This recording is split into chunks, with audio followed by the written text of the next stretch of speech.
사무엘서의 기록 목적 중에 하나는 이스라엘의 옛 질서를 종식시키시고 새 질서를 시작하시는 하나님의 계획을 보여주기 위함이라 할 수 있습니다. 여기서 옛 질서란 사사시대를 말합니다. 우리가 잘 아는 것처럼 무법했고 불순종했고 무자비했고 반역했던, 늘 자기 소견에 옳은 대로 행했던 그 시대를 말합니다. 반면에 새 질서란 왕정 시대를 의미합니다. 인간의 왕이 다스리고 통치하는 시대입니다. 다윗, 솔로몬, 요즘 우리가 큐티하고 있는 그 수많은 열왕기서에 등장하는 왕들, 그 시대를 의미합니다. 사무엘서를 보면 이런 사실, 옛 질서를 종식시키시고 새 질서를 시작하시는 하나님의 계획을 상징적으로 보여주는 물건이 하나 있습니다. 바로 의자입니다. 의자. 특히 엘리 제사장과 관련해서 이 의자가 중요하게 등장을 하는데, 그래서 사무엘서의 관심은 사사시대를 대표하는 이 엘리 제사장, 사사시대를 상징하는 엘리 제사장이 죽고 나서 누가 과연 그 의자의 주인이 되느냐 하는 것에 관심을 갖습니다. 사실 이스라엘의 실제 의자의 주인은 누구십니까? 하나님이시죠. 하나님이 이스라엘의 의자의 주인이시자 통치자이시자 왕이십니다. 그래서 하나님은 다른 이방 나라에는 없는 독특한 이스라엘만의 정치 체제를 주셨습니다. 왕정 체제. 그것이 바로 신정 안에서의 왕정입니다. 신정, 하나님의 왕 대신 통치 아래 왕정, 인간 왕의 다스림이 있다는 것입니다. 그렇게 해서 선택된 첫 번째 이스라엘의 왕이 사울이었습니다. 그런데 사울의 왕위는 그리 오래가지 못했습니다. 하나님께서 그를 폐위하기로 결정하셨습니다. 그런데 여기서 잠시 생각해 보면 좋을 것 같은 게, 우리가 그동안 교회에서 들어왔던 그 사울에 대한 부정적인 이미지, 그 이미지를 잠시 접어두고 잠시 내려놓고 사무엘서를 읽는다면 사울 역시 나름 죽는 날까지 이스라엘의 평안을 위해서 애썼던 인물이었습니다. 실제 그는 이스라엘의 안정과 번성을 위해서 얼마나 많은 노력과 이스라엘을 위해서 수고와 또 얼마나 많은 전쟁을 치렀는지 모릅니다. 제가 그 사울이 왕이 되고 나서 이스라엘이 얼마나 많은 전쟁을 했는지 사무엘 상서에 기록된 내용만 한번 정리를 해보았습니다. 이 내용은 사무엘 상에 사울이 왕이 되고 나서 그가 싸웠던 그 많은 전쟁들을 기록한 겁니다. 그가 싸웠던 이방 적들로는 암몬이라는 적들이 있었고 또 블레셋이라는 적들이 있었습니다. 블레셋은 한 4번 정도 싸웠는데 장소도 게바, 민막스, 엘라 골짜기, 길보아 산, 다양했습니다. 특히 저 길보아 산에서 사울이 최후를 맞이하게 되죠. 그 외에도 모압, 암몬, 에돔, 소바, 아말렉과 싸웠습니다. 그 싸움의 이유도 다양했습니다. 길르앗, 야베스의 지배권을 위해 싸우기도 했고, 블레셋 사람을 이스라엘 영토에서 내몰기 위해 싸우기도 했고, 이스라엘의 근거지를 다시 구축하기 위해 싸우기도 했고, 경계의 보호와 확장을 위해 싸우기도 했고, 진멸하라는 하나님의 명령을 쫓아 싸우기도 했고, 이스라엘이 침략을 당하자 이것을 방어하기 위해, 수호하기 위해 싸우기도 했습니다. 이렇듯 사울은 일평생 동안 이스라엘의 평안을 위해서 싸웠습니다. 물론 그 과정에서 그의 교만과 탐욕, 어떤 부정과 부패가 없었던 것은 아니었습니다. 하지만 그렇다고 해서 이스라엘을 위한 그의 수고와 노력 또한 사라지는 것은 아닙니다. 그런데도 하나님은 사울에게 뭐라 말씀하셨습니까? 네 나라가 길지 못할 것이다. 내가 내 마음에 합한 사람을 세워서 이스라엘의 지도자 삼겠다. 어떤 면에서 사울은 좀 불쌍한 사람 같기도 합니다. 때로 하나님의 심판이 지나친 것은 아닌가 싶은 생각도 들기도 합니다. 그렇다면 왜 하나님은 사울의 이런 수고와 노력에도 불구하고 그를 이스라엘의 왕의 자리에서 폐위를 시켰을까? 무엇이 그로 하여금 이스라엘의 왕의 자리에서 그를 내려오게 했었을까? 라는 질문이 생깁니다. 우리는 그 답을 성경에서 찾을 수 있습니다. 앞서 설명드렸던 것처럼 이스라엘에게는 이방 나라에는 없는 독특한 왕정 체제, 정치 체제가 있다고 말씀드렸습니다. 그것은 신정 안에서의 왕정, 신정, 왕 대신 하나님의 통치 아래 왕정, 인간의 왕의 다스림과 통치가 있다는 것입니다. 인간의 왕은 하나님의 지도를 받는다는 것이죠. 그렇기에 이스라엘의 왕은 다른 이방 나라의 왕들과 다르게 철저하게 하나님께서 선택하시고 하나님께서 세우십니다. 하나님께서 주인이십니다. 하나님께서 기준이십니다. 다시 말해 이스라엘의 왕은 하나님의 언약적 지책으로, 하나님의 대리적 존재로, 그렇기에 그 자리는, 그 왕의 자리는 믿음으로 평가를 받는 자리입니다. 믿음의 본을 보이는 것이 이스라엘의 왕이라는 것입니다. 그래서 이스라엘의 왕의 가장 중요한 자질과 덕목은 바로 믿음이라는 거죠. 사울 역시 그 믿음으로 평가를 받는 것입니다. 그렇다면 하나님께서 사울에게 원하셨던, 요구하셨던 그 믿음, 그 믿음의 정체는 무엇인가? 어떤 믿음을 사울이 갖기를 하나님께서 원하셨는지, 소유하기를 원하셨는지, 또 한 가지 질문이 생깁니다. 이것과 관련해서 사무엘서 저자는 두 가지의 결정적인 사건을 독자들에게 들려줍니다. 하나는 사무엘상 13장에 등장하는 블레셋과의 전투고, 하나는 사무엘상 15장에 등장하는 아말렉과의 전투입니다. 이 두 사건은 모두 하나님께서 사울에게 주신 명령은 분명했습니다. 먼저 사무엘상 13장을 보면 하나님께서 사울에게 주신 명령은 무엇이었습니까? 이 블레셋과 싸울 때 사무엘을 기다려라. 기다리라는 거죠. 선지자이자 제사장인 사무엘이 와서 하나님께 제사를 드릴 때까지 블레셋과 전쟁을 하지 말라라는 것입니다. 그런데 사울이 어떻게 했습니까? 기다리지 못했죠.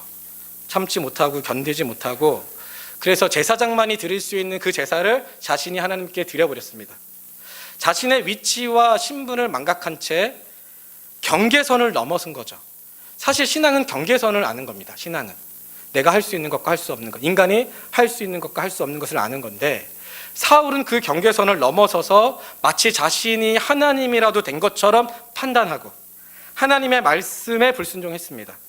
하나님의 자리에 자신이 대신 앉아버린 것입니다.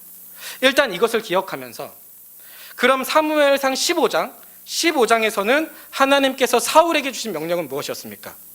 아말렉을 모두 다 진멸하라. 이 내용은 오늘 읽었던 본문과 직접 관련이 있기 때문에 조금 더 자세히 살펴보겠습니다. 하나님께서 아말렉을 완전히 진멸하라고 명하셨던 이유가 있었습니다. 오늘 읽지는 않았지만, 시간 관계상 읽지는 않았지만 15장 2절을 보니까 이렇게 기록되어 있습니다. 15장 2절입니다. 제가 한번 읽어보겠습니다. 15장 2절입니다. 만군의 여호와께서 이같이 말씀하시기를, 아말렉이 이스라엘에게 행한 일, 곧 애굽에서 나올 때에 길에서 대적한 일로 내가 그들을 벌하노니. 우리가 잘 아는 것처럼 이스라엘이 출애굽하고 얼마 되지 않아 이스라엘을 대적했던 민족이 있었는데, 그들이 누구입니까? 아말렉이라는 거죠. 아말렉이 이스라엘을 대적했다라는 것은 단순히 이스라엘에게 시비를 걸었다, 전쟁을 걸었다라는 수준을 넘어서서 하나님과 이스라엘 사이에 맺은 그 언약을 무력화시키려는 행위였습니다. 즉 창세기 12장을 보면 하나님과 아브라함이 언약을 맺게 되는데, 그 언약의 내용이 무엇이었습니까? 땅에 대한 약속, 가나안 땅에 대한 약속, 또 씨에 대한 약속, 민족에 대한 약속, 하나님의 보호, 통치, 하나님 주권에 대한 약속인 거죠. 땅, 씨, 민족, 하나님의 주권. 이거 어디서 많이 좀 듣지 않았습니까? 학창 시절에 공부 좀 열심히 하신 분들은 이 세 가지가 뭐의 요소죠? 땅, 국민, 그 다음 주권, 뭐죠? 나라의 3요소죠. 나라의 3요소. 다시 말해 하나님과 아브라함이 맺었던 그 언약, 아브라함은 몰랐겠지만 지금의 관점으로 보면 바로 하나님 나라의 회복이었다라는 거죠. 구원의 계획이었다라는 거죠. 그러니 아말렉이 이스라엘을 대적했다라는 것은 바로 그 하나님과 이스라엘 사이에 맺었던 그 언약을 파괴하려는 시도였습니다. 왜? 약속의 땅에 못 들어가게 하는 거니까. 언약 파괴적 행위였다라는 거죠. 그래서 하나님께서는 그 아말렉을 모두 다 진멸하라 라고 말씀하셨던 것입니다. 그런데 이 말을 들은 사울이 어떻게 행동했습니까? 15장 9절을 보니까 성경이 이렇게 증언하고 있습니다. 15장 9절입니다. 사울과 백성이 아각과 그 양과 소의 가장 좋은 것 또는 기름진 것과 어린 양과 모든 좋은 것을 남기고 진멸하기를 즐겨 아니하고 가치 없고 하찮은 것은 진멸하니라. 지금 사울이 어떻게 했습니까? 탐욕의 눈이 어두워서 자기 소견에 좋아 보이는 것은 숨겨둔 채 가치 없고 열등하고 하찮은 것만 모두 진멸했다라는 거죠. 자기 입맛에 따라 순종하고 싶은 것만 순종하고 그렇지 않은 것은 폐기, 버렸다라는 것입니다. 하나님은 90%, 99%도 아닌 100%의 순종을 원하셨는데 사울은 그렇지 않았습니다. 자기 입맛에 따라 순종했습니다. 심지어 사울은 사무엘의 이런 지적에도 불구하고 이렇게 변명했습니다. 20절, 21절인데 제가 읽어보겠습니다. 20절입니다. 사울이 사무엘에게 이르되 나는 실로 여호와의 목소리를 청중하여 여호와께서 보내신 길로 가서 아말렉 왕 아각을 끌어왔고 아말렉 사람들을 진멸하였으나, 지금 보니까 사울이 자기는 하나님의 명령을 쫓아서 아말렉 모두를 진멸하고 싶었으나 21절에 보니까 다만 백성이 그 마땅히 멸할 것 중에서 가장 좋은 것으로 길갈에서 당신의 하나님 여호와께 제사하려고 양과 소를 끌어왔나이다 하는지라. 지금 뭐라고 하고 있는 겁니까? 자기가 불리해지니까 누구 핑계대고 있는 거죠? 백성 핑계대고 있는 거죠. 비겁한 행동을 하고 있는 거죠. 새빨간 거짓말을 하고 있는 거죠. 9절에 보면 분명히 성경은 사울과 백성이 함께 이 일을 공모했다고 이야기합니다. 사울과 백성이, 이거는 사무엘서 저자의 의도가 있는 건데 백성과 사울이 아니라 사울과 백성, 사울을 먼저 언급하고 있는 거죠. 다시 말해 이 불순종의 주도자가 누구였다? 사울이었다라는 거죠. 사울이 이 일의 주도자로 나섰었는데 21절에 보니까 그 사울이 자신은 원하지 않았다. 자기는 그러고 싶지 않았다. 그런데 백성들 때문에 어쩔 수 없었다. 또 그 이유가 하나님께 좋은 것으로 제사를 드리기 위해서 그랬다. 내 의도는 순수했다. 내 목적은 순수했다. 라고 지금 뭐 하는 겁니까? 변명, 핑계, 거짓말하고 있는 거죠. 그런 사울에게 하나님께서 뭐라 말씀하셨습니까? 바로 오늘 읽었던 본문 말씀이죠. 그 본문 말씀을 같이 한번 읽어보겠습니다. 사무엘상 15장 22절 23절입니다. 한번 같이 한 목소리로 하나님께서 뭐라 그런 사울에게 말씀하셨는지 한번 읽도록 하겠습니다. 준비 시작. 사울이 이르되 여호와께서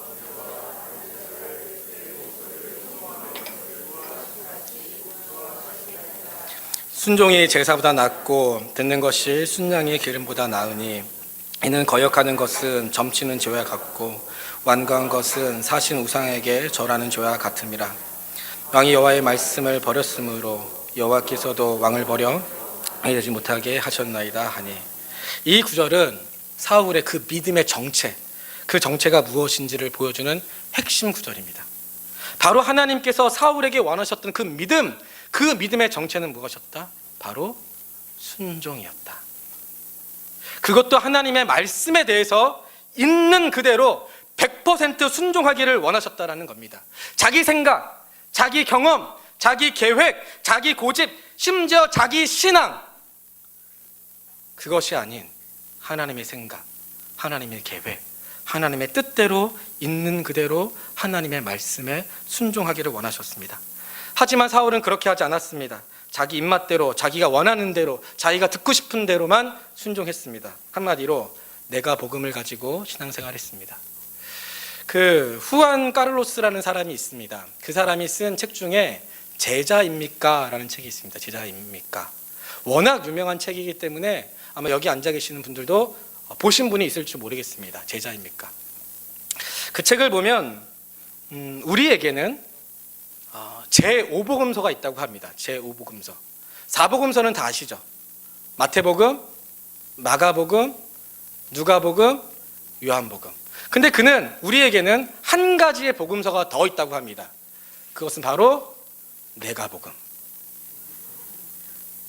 내가복음이라는 거예요. 이게 제5복음서라는 거예요. 내가 믿고 싶은 대로, 내가 보고 싶은 대로, 내가 순종하고 싶은 대로, 내가 섬기고 싶은 대로 신앙생활하는 것이 바로 내가복음을 가지고 신앙생활하는 거라고 그는 지적합니다. 사실 오늘날 얼마나 많은 그리스도인들이 이 내가복음을 가지고 신앙생활하는지 모릅니다. 우리의 왕 되시고 주인 되시는 그 하나님, 그 하나님을 그 왕의 자리에서 내몰고 그 자리에 내가 앉아서 내가 마치 주인이냐 왕이냐 주인 행세 왕 노릇하면서 살고 있는지 모릅니다.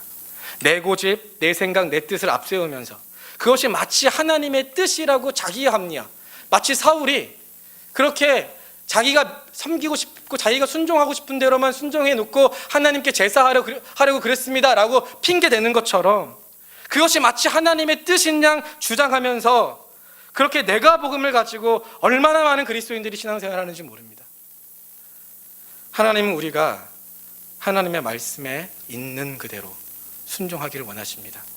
내가 복음이 아니라 그 하나님의 복음서를 들고 주님을 따라가기를 원하십니다.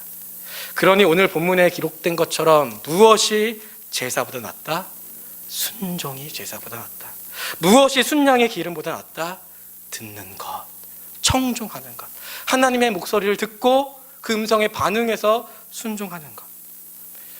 우리가 예배를 참 소중하게 생각합니다. 그렇죠? 오늘도 아마 다 하나님을 예배하기 위해 이 귀한 자리에 나오셨습니다.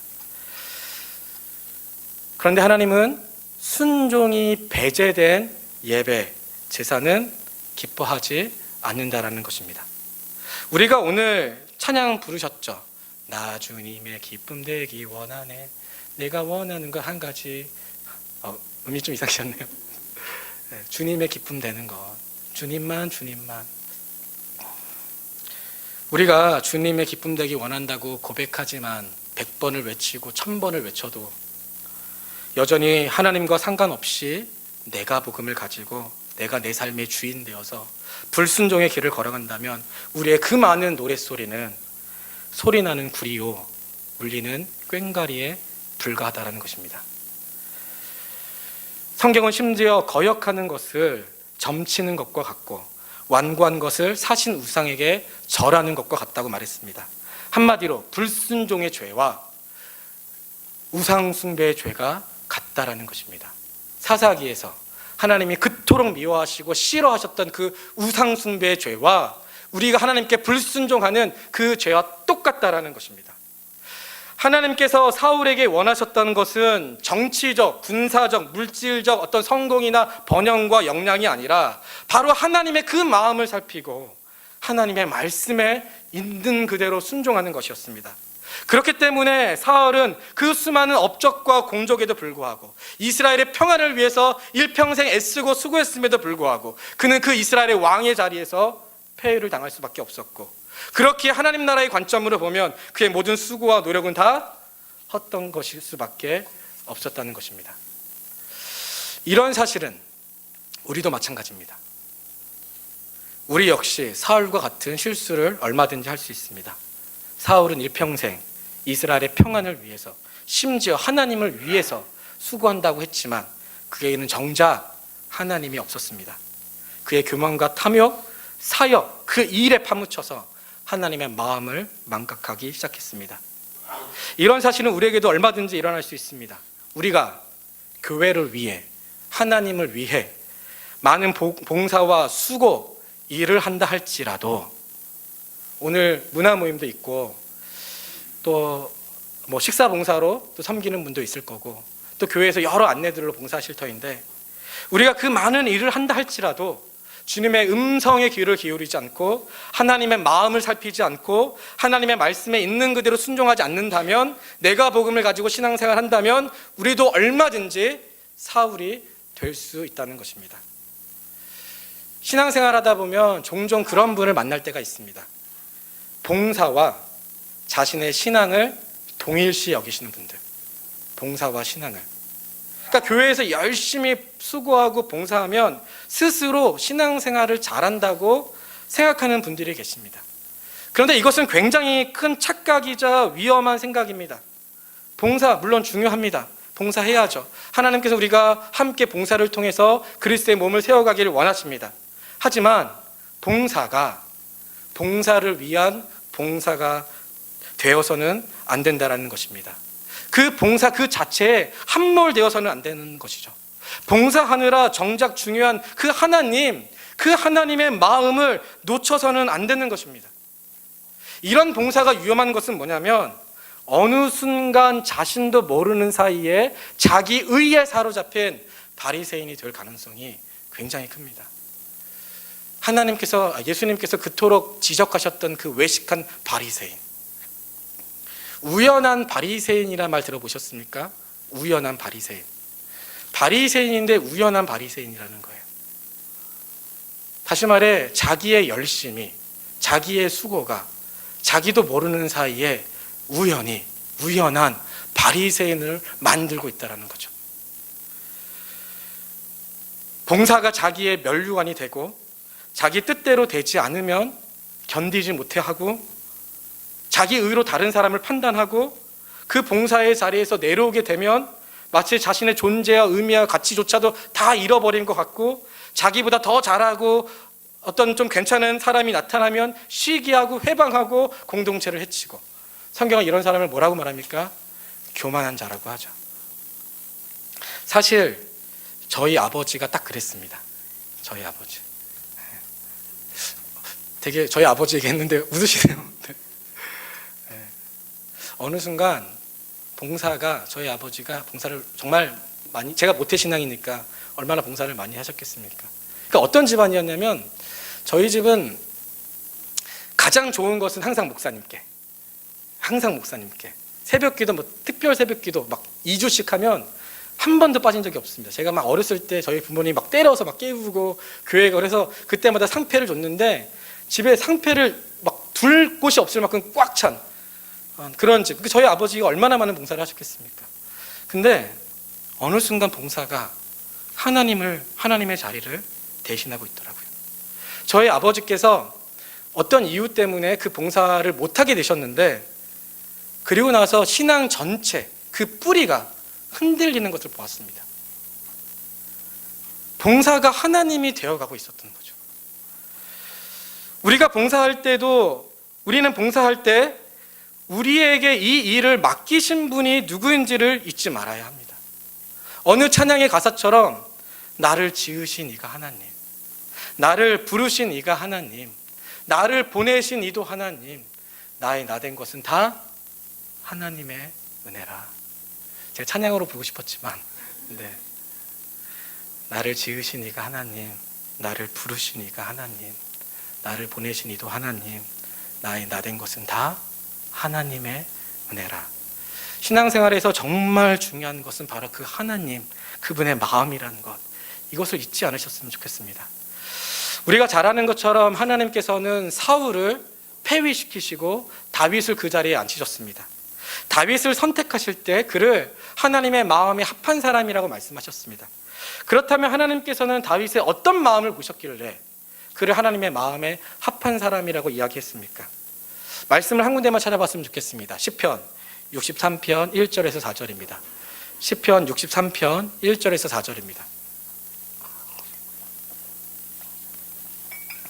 이 말씀은 다윗의 시로 다윗의 마음을 충분히 알 수 있게 하는 구절입니다. 하나님이 보신 그 마음이 어떤 마음인지, 다윗의 마음이 무엇이었는지. 시편 63편 1절에서 4절입니다. 우리 의미를 새기면서 저랑 교독하겠습니다. 교독. 하나님이여, 주는 나의 하나님이시라. 내가 간절히 주를 찾되 물이 없어 마르고 황폐한 땅에서 내 영혼이 주를 갈망하며 내 육체가 주를 앙모하나이다.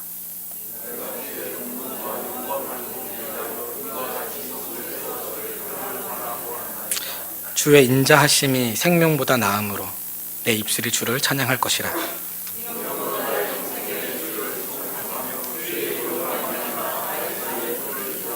지금 성경이 뭐라고 말하고 있습니까? 다윗의 마음이 어떻다고 이야기하고 있습니까? 다윗은 내가 주를 간절히 찾되 내 육체가 주를 앙모하나이다. 성소에서 주를 바라보았나이다. 주의 인자하심이 나의 생명보다 낫나이다. 나의 평생이 주를 송축하나이다. 다윗의 마음은 바로 주를 찾는 마음이었습니다. 주를 갈망하는 마음이었고 주님께 집중하는 마음이었습니다. 바로 주님을 향한 마음이었습니다.